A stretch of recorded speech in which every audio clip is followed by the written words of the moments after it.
You're watching Good Day on Fox 35.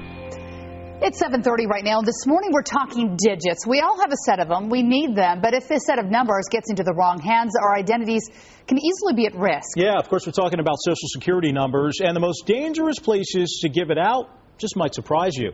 Gloria Gomez explains. There's no question in this day and age of identity theft, our Social Security number is the most coveted prize to a thief.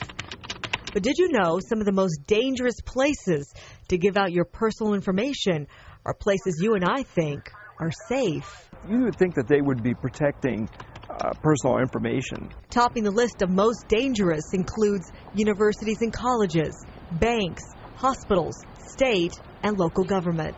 According to the law, you're not supposed to have to give out your Social Security number as an identification to a company. They're not supposed to use that, but some still do. I know Blue Cross uses that as the login for their website.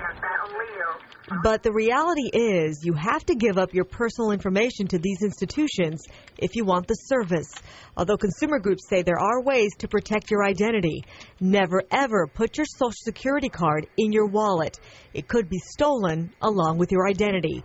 But what if you get a call or an email from the IRS wanting to confirm your personal information for your long-awaited refund? It's probably not the IRS.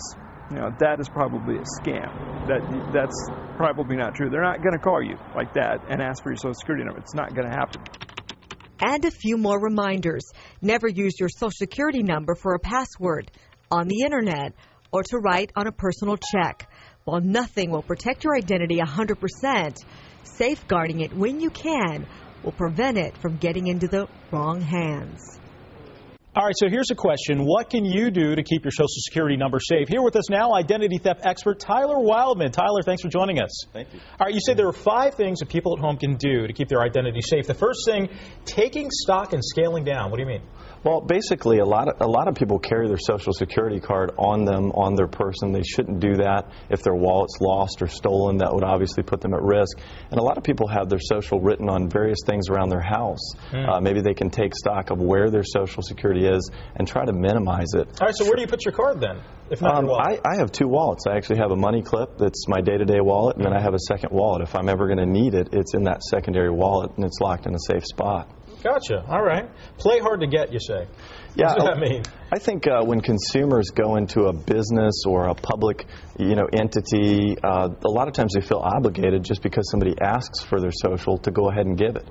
And in most cases, it's not required. And a lot of times you can just simply ask, I'm going to, hold this off. I don't really feel comfortable giving it. And a lot of times they'll make an exception for you.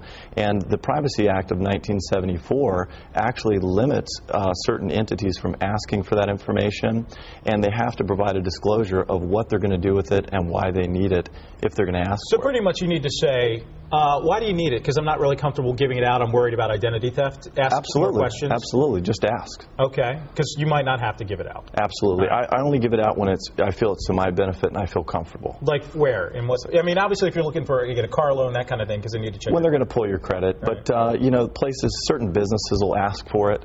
Job seekers, they go fill out 15 job apps. They put their social on all of them. Who knows where that information might lead. Can you say no if you're getting, a lot of times you think, well, that's the way you're going to get paid, right? Well, what I would say, I would put on there to be disclosed at the time of employment. Gotcha. Yeah. If you hire me, then I'll give it to you. Exactly. All right. You say check PEBES. What's that? It's the Personal Earnings Benefit Estimate Statement by the Social Security Administration. A lot of people aren't aware of that. They usually mail it to you about 3 months before your birth date. But you can actually check the income that's under your Social Security number. So if you see additional income, you made $40,000 and you're seeing $65,000, $70,000. Gotcha. It lists everything that you've had jobs since you started working. I understand. Right. Okay. Right.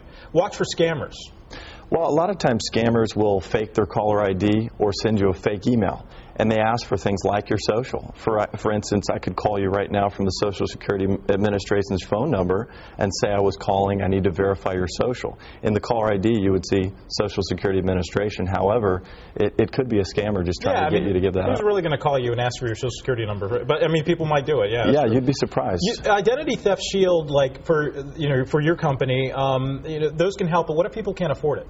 Well, prepaid legal has the Identity Theft Shield. It's about 47 cents a day for the whole family, but if you can't afford it, you can manually check a lot of things. Like you can manually check your Social Security benefits, you can manually check your credit on annualcreditreport.com and so on. It's just very time consuming. Yeah, okay. Well, thank you so much for some great tips. Tyler Wildman with Identity Theft. Thanks a lot. Thank you very much. Appreciate Send over to Heidi and Jim.